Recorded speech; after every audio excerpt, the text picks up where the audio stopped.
afternoon. Good afternoon, my YouTube family. Good afternoon, my Clubhouse family. I see you. I see you. Thank you for joining me. Ooh, we on this beautiful, sunny, bright and sunny today, y'all. Sunny Monday afternoon here in Georgia, y'all. Here in Georgia. I am Tamara Johnson Shealy, y'all. I am Tamara Johnson Shealy. Thank you for joining me in this space. You know, I come to you Monday, Tuesday, Wednesday, Thursday, 5 p.m. Eastern Standard Time to 5:30 right here in these Clubhouse streets and right here on YouTube. I come to you from 5:30 until 6 over in the Clubhouse space. We can chop it up afterwards, but I just want to thank y'all for joining me. It has been a great weekend, y'all. I turned the big 4-9 this Saturday. Your girl is knocking on 50's door. We're going to ride into the U.S. Senate on that 50 train, y'all. We're going to ride in on that 50 train. So I'm 49 years old as of Saturday, y'all, and I feel pretty darn good. I feel good. You know, it's bittersweet, my 49th birthday, because I lost my mother at age 4. She was 49. So I am determined to live for her. My mother was a hard worker. Somebody asked me just recently about my work ethics, y'all. I work. When I tell you I'm committed to something, I work. And I know that came from watching my mother do the exact same thing. It came from my grandmother, y'all. I remember as a little girl, my grandmother and my mother worked in a dry cleaners, and my grandmother pressed clothes for a living. And I remember as a little girl, my mom worked at that same dry cleaners. I don't even know how, it became a family affair, but I remember I was 8 years old, and prior to third grade, I lived with my grandmother, and I was going to school up in the country in Effingham County, Georgia.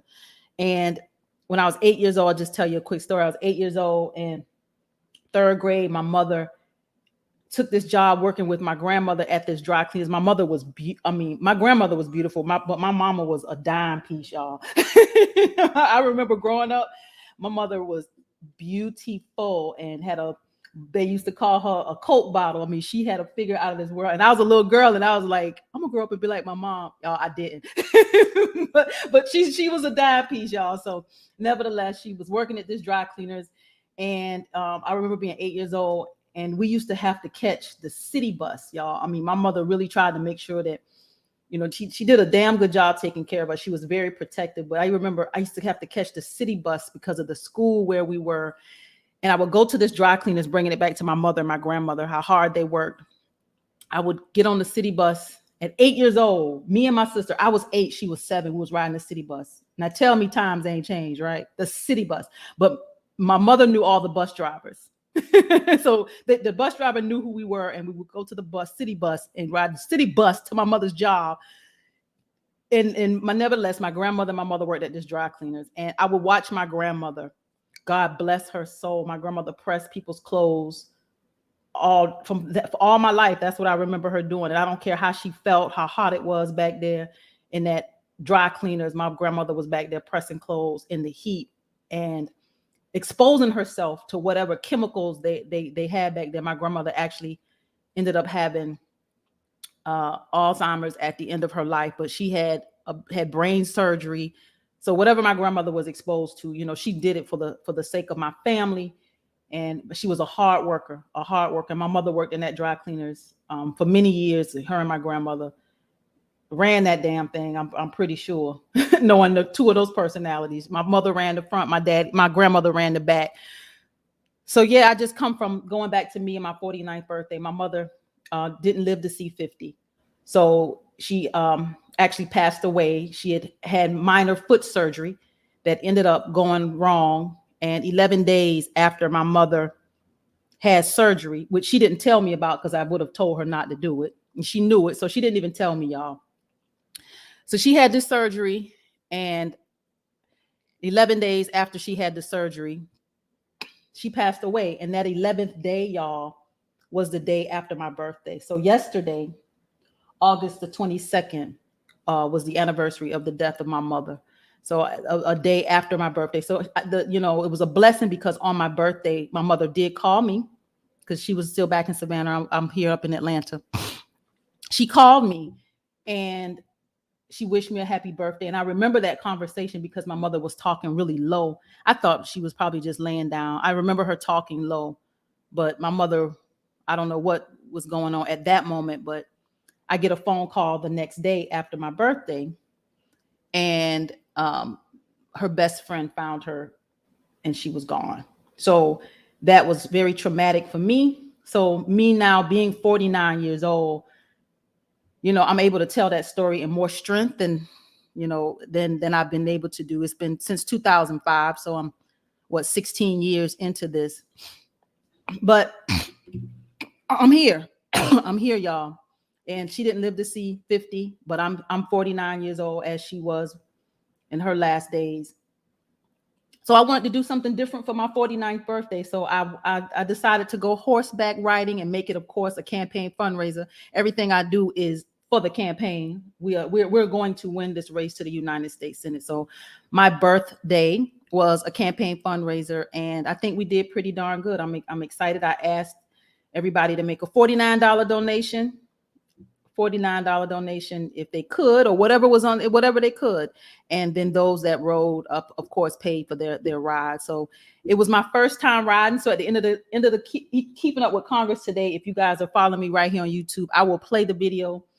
If you're following me in the clubhouse, you have to go watch it on YouTube. I actually have a little short video of me and this doggone horse. I was scared. That thing was big. It smelled funny. But I was determined not to be so intimidated that I wasn't going to do it. And I felt like I was going to chicken out, but I did get on him, and I walked the horse. I didn't ride the horse, but this is something that I'm not going to let defeat me. And I'm definitely going to do it again. I think there was a lot of interest in going horseback riding, and I'm a country girl, so that's something I want to master. So the next event we have, we're going to do it again. We're going to find us some stables, and we're going to be intentional and get around Georgia and do some horseback riding. It's something different, because I really want to see us, those of us who are reparationists. We got to get back to the land. We got to get back to the land. We got to get back to nature. We got to get back to the holistic way we used to live. I know we got an ugly past being slaves in this country, but let me tell you something. We were resilient people, and we are resilient people. So getting back to nature, getting back to land, getting back to the earth, centering ourselves back to Mother Nature. For those of you who are spiritual as I am, and getting rooted and grounded, and getting back into to God, the universe, whatever you want to, whatever you call him. But we got to get back to who we are as a people. So I'm encouraged about reparations. I do want my 40 acres. Y'all will see me on a tractor, and I am going to master this horse riding, because I'm probably going to have to get me a horse, and you're going to see me out there growing some food and feeding some people. That is how I think I'd like to live the rest of my life. Beyond being in the United States Senate, I do want to get back to the simpler things in life. I don't need a expensive handbag. If you know me, I'm a minimalist. I don't need expensive nothing. I want to get back to what it's all about. I was watching something here on YouTube, and we're going to keep Keeping Up with Congress, y'all, but I just kind of wanted to talk to you a little bit.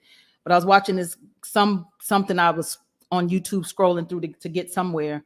And I came across this video. This black girl spent $200,000 on a birthday party. And I'm like thinking to myself, damn, do you know how many people you could have fed? I don't want it for me. I tell everybody if you know me, it don't rain on me and you don't get wet. And I'm like Snoop, it ain't no fun if your homies can't have none. So I don't want it by myself. I don't live my life selfishly. If I got, I'm good. I don't live like that. It's we, it's us, it's plural for me. And I'm very intentional about it. So I've committed all I have to this race to the United States Senate. It has cost me everything. And when I tell you it has cost me everything, if you have not read my book, I told you I had to write it. And you might find a few mistypes in that book, because I never had the strength to go back and make all the edits that it needed, but it's well written. And I wrote it. And it's called Faith, Purpose, and Politics, Running the Race of My Life. And I know this is a calling. I didn't choose this. I'm telling you, I didn't choose this because I damn it don't even like politics, to be honest with you. I don't like this. It's ugly, it's dirty, it's nasty. This is not my thing. I come from the beauty and barber industry, y'all. My job was to make you feel good. And that makes me feel good.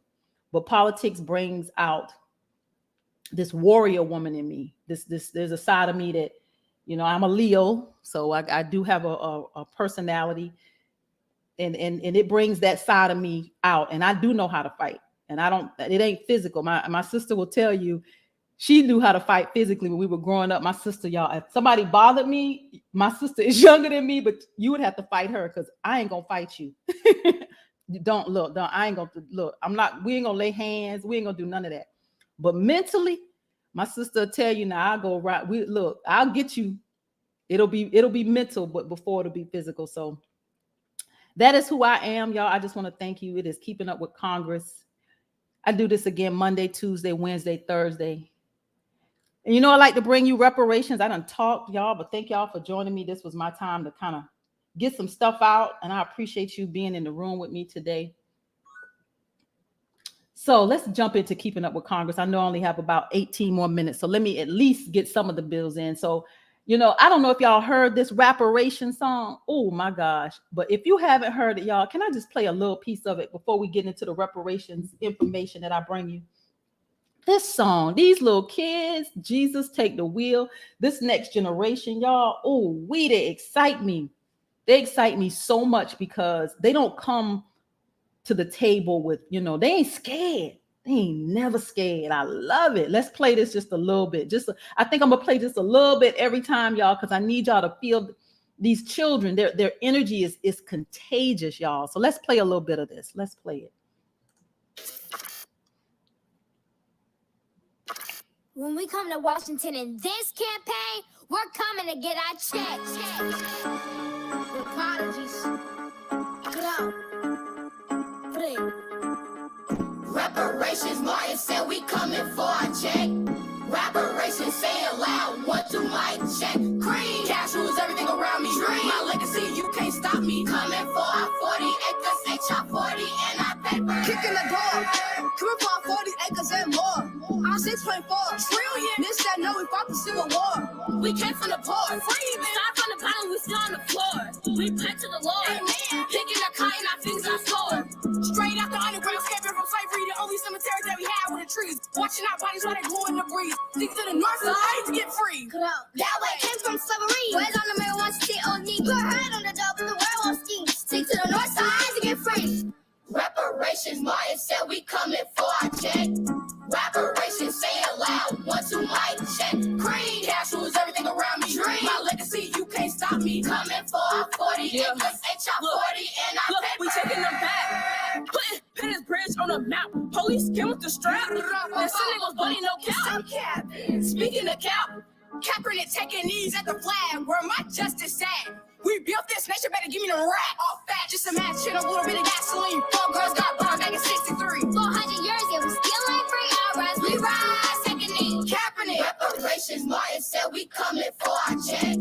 Reparations, say it loud, 1, 2, mic check. Cream, cash rules everything around me. Dream, my legacy, you can't stop me. Coming for our 40 acres, HR 40 and our paper. We stuck in the trap with no shoes, trying to pull up bootstraps. Increasing the gap. Wealth got bigger, so we had to adapt. Discriminated because we black. I know it worth more than I know it's a fact. They trying to feel scraps. Strike me on birth so we can't come back. 30 years ago on April 19, you said HR, Remy, Kevin, Corey. If it happened to them, think it happened to me. Students already 5 to a free. Prodigy. Reparations, Martin said we coming for a check. Reparations, say it loud, 1, 2, mic check. Cream, cash rules everything around me. Dream, my legacy, you can't stop me. Coming for our 40 acres, HR 40 and our paper. Young prodigies. Y'all gotta pay me. Gotta get the cash. Gotta get the dough. All right, these little kids, y'all, I'm telling you, every time I see this I'm telling you, this is like really my my new anthem. I mean, I feel like I could just bump this thing everywhere all day. It's my anthem, y'all. I don't want to hear nothing else. So if you ride with me. If you ain't playing this, jamming this, please do, so that everybody can hear these kids. I love the beat. I love every word they're saying. I'm gonna learn every word. That's my new anthem, y'all. So let's do a little keeping up with Congress, y'all. I'm sorry I was on a tangent today, but I want to bring to you an article. This is columnist guest columnist Devorah Jacobson and Jeff Gold says a national conversation on reparation is long overdue. And I do believe this is in Massachusetts, y'all. It goes in to say, we wanted to highlight the work. Here it is, the work of a group of activists at the Jewish community of Amherst, the GCA, y'all. The Jewish community, y'all, take note. They're doing some reparations work. We need to connect. I've actually already sent them an email, but I think we should all, if we're part of this reparations movement, let's start connecting with those who are quote unquote doing this work. So says we wanted to highlight the work of a group of activists at the Jewish community of Amherst, JCA, who since last June have also taken up the issue of reparations with great focus and energy. It says the GCA, which is a Reconstructionist congregation, the largest such synagogue in New England, it says responded to the death of George Floyd with the creation of a multi-pronged effort called TESDEC, a racial justice initiative. TESDEC means justice. It says several committees formed and continue to work on various aspects of racial justice, including the committee we co-chair, the Reparations Committee. So this is the person that's writing this commentary, this article, this opinion piece. It says our committee's efforts have largely focused on education, both within our own community and eventually extending beyond. We began by engaging in months of study and discussion among our 16-member committee, reading mostly African-American thought leaders on reparations, U.S. history, post-Holocaust history, and contemporary Jewish and moral philosophy. It says what many of us discovered painfully is that however well educated we thought we were woefully miseducated when it came to understanding the true history of this country, especially the centuries of racism and white supremacy. It says, to quote Clint Smith from his new book, How the Word is Passed, it's a feeling of discovered ignorance. It goes on to say, in June of 2021, the JCA Board of Directors unanimously endorsed a resolution from its national affiliate, the Reconstructionist Rabbinical Association. It says that resolution supports reparations for slavery and indigenous genocide, the need to work in solidarity with local African Americans and indigenous-led groups to repair harm that has been done, and the need to actively support H.R. 40, the reparations bill introduced in the U.S. House of Representatives, and any sibling legislation brought before the U.S. Senate to explore and further the cause of reparations. It says, we feel proud of these decisions and hope that these actions outlined above might be a model for other religious and civic communities. It says the concept of reparations is not about individual guilt. It is about a society recognizing the harms it has committed and engaging in what Jewish spiritual traditions call teshuvah, a sustained, sincere, and meaningful effort to acknowledge the tangibly redress the harms done, with a resolve to commit no such further harms. It says opponents of reparations often argue that slavery was abolished long ago and therefore has nothing to do with the present. We take issue with such attempts to continue to ignore all the ways that slavery and its legacy, including lynching and convict leasing, Jim Crow, legal discrimination in housing, education, banking, voting rights, and incarceration, still shape the world we live in today. It says, despite the landmark civil rights legislation of 1964-65, a huge racial wealth gap looms large in this country, with the median net worth of Black families being about 1/10 of white families. Centuries of anti-Black racism have left their devastating mark. Many Black families and communities continue to face real and deep structural inequity and poverty. Our country and our community is in profound need of reparations education, dialogue, and tangible action. There are a number of educational and religious institutions that have engaged in this work of restorative justice. The city of Evanston, Illinois, has taken leadership in reparations work, inspiring other places like Asheville, North Carolina, and Providence, Rhode Island, and the state of California. It says our own town of Amherst has now successfully established a reparations fund and is in the process of establishing a committee to oversee that fund, whose purpose is to provide reparations to those who have experienced anti-Black racism in Amherst. It says, what else can we do? We hope all residents of Amherst will support the local reparations effort. And as we have heard from Black and white leaders in Amherst this past year, and as affirmed by the JCA community, we can raise awareness about and become strong advocates for the passage of HR 40. So this is, it says, we strongly believe that religious and civic organizations should engage in their own study of reparations, lest we continue to procrastinate. We do well to heed the sage advice of Rabbi Tarfon, who taught many centuries ago, it is not your responsibility to complete the work, but neither are you at liberty to neglect it. So the Jewish community, y'all, in Amherst is feeling,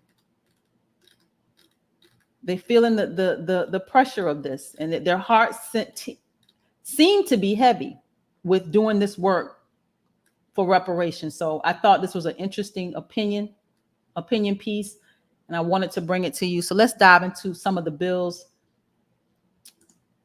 Let's dive into some of the bills. We'll just do the House bills today because we only have a few more minutes, and then I'm going to come over to Clubhouse.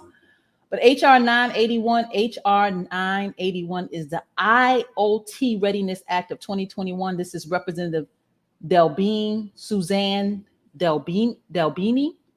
It says this bill requires the Federal Communications Commission to ascertain the amount of spectrum necessary to meet rising demand by studying the growing use of the Internet of Things device.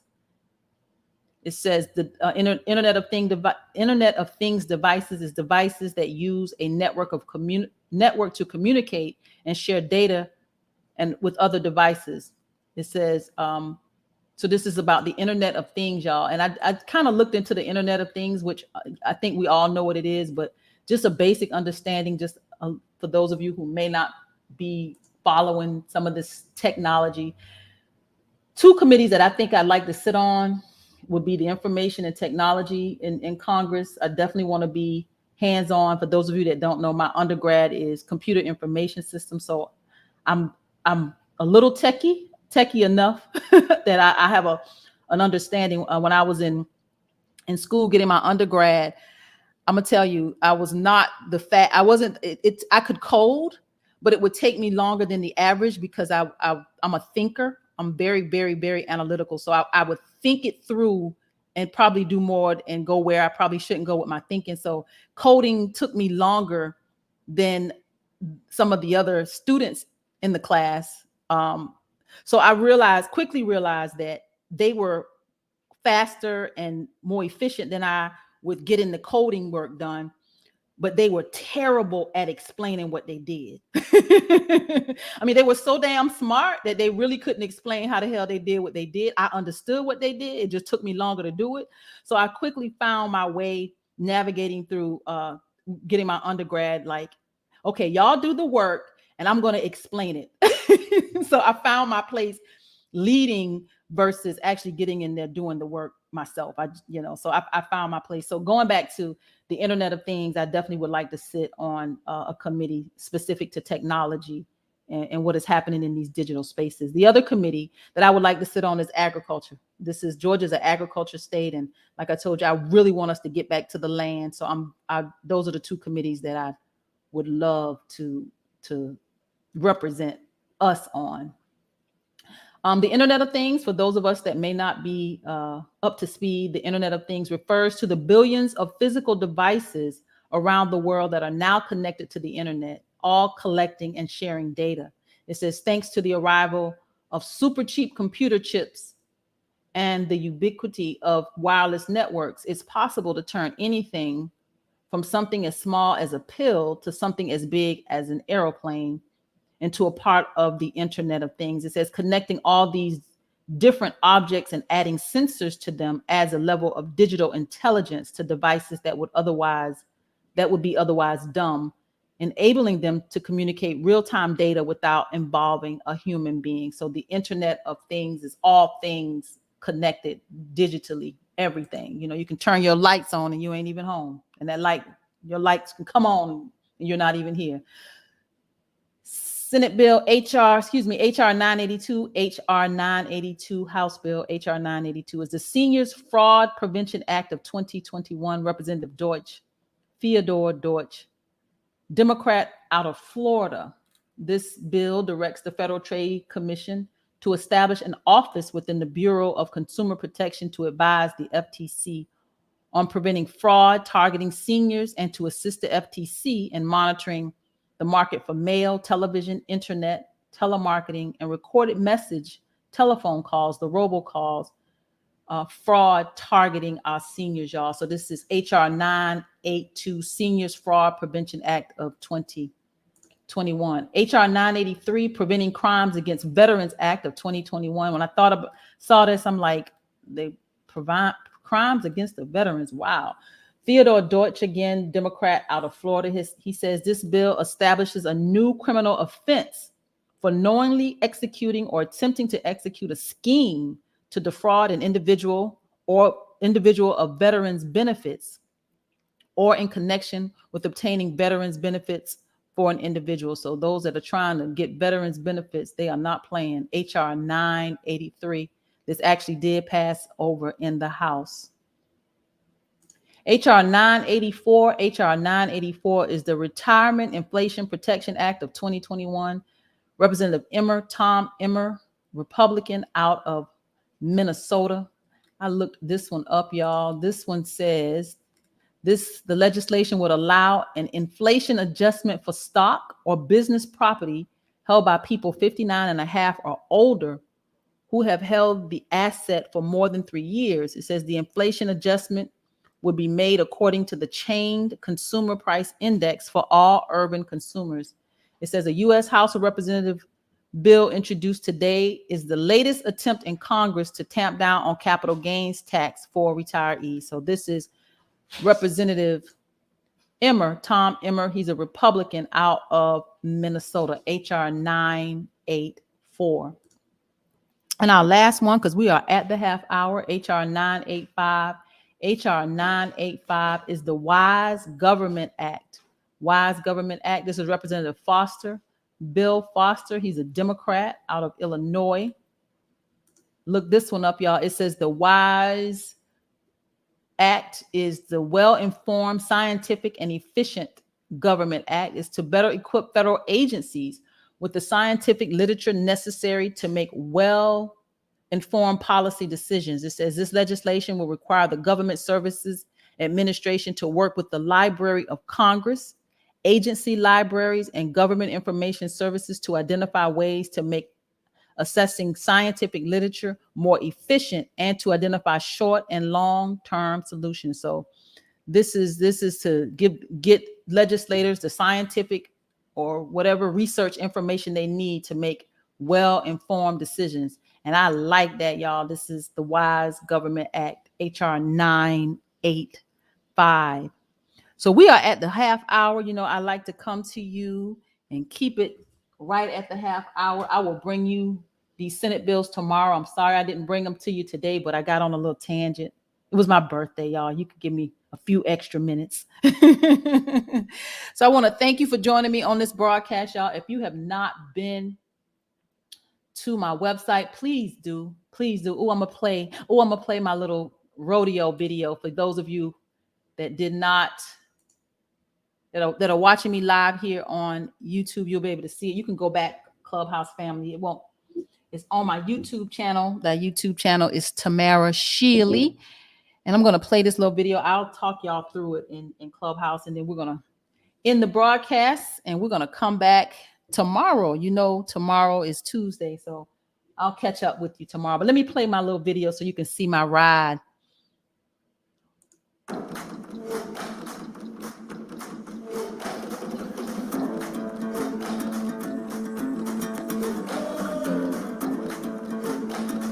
Okay, this is me trying to get on the horse, y'all. Put your foot in the stirrup. Scared to death. I was scared of that horse.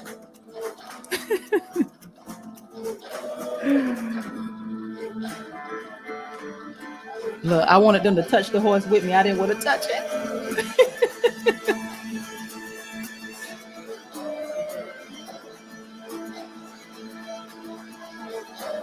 Okay, it was time for me to get on, y'all. I could get on. I was just scared.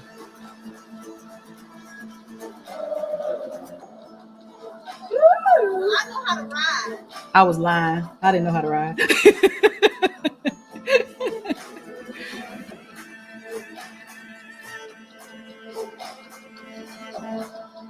So the little horse girl, he wasn't little, but he didn't want to go.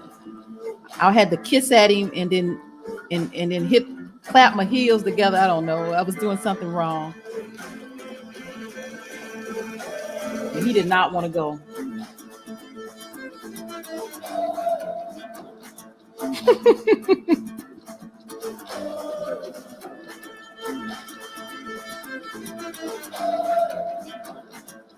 So this is me walking the horse, because I rode him, but he just walked me.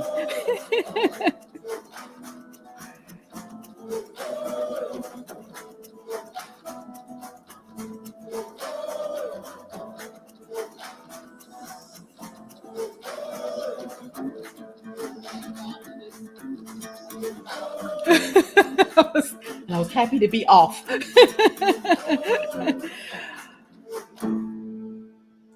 So that was my 49th birthday, y'all. So thank you for joining me on this episode, this afternoon of Keeping Up with Congress. I will see you guys tomorrow. I will see you tomorrow right here with Keeping Up with Congress, y'all. Have a good afternoon.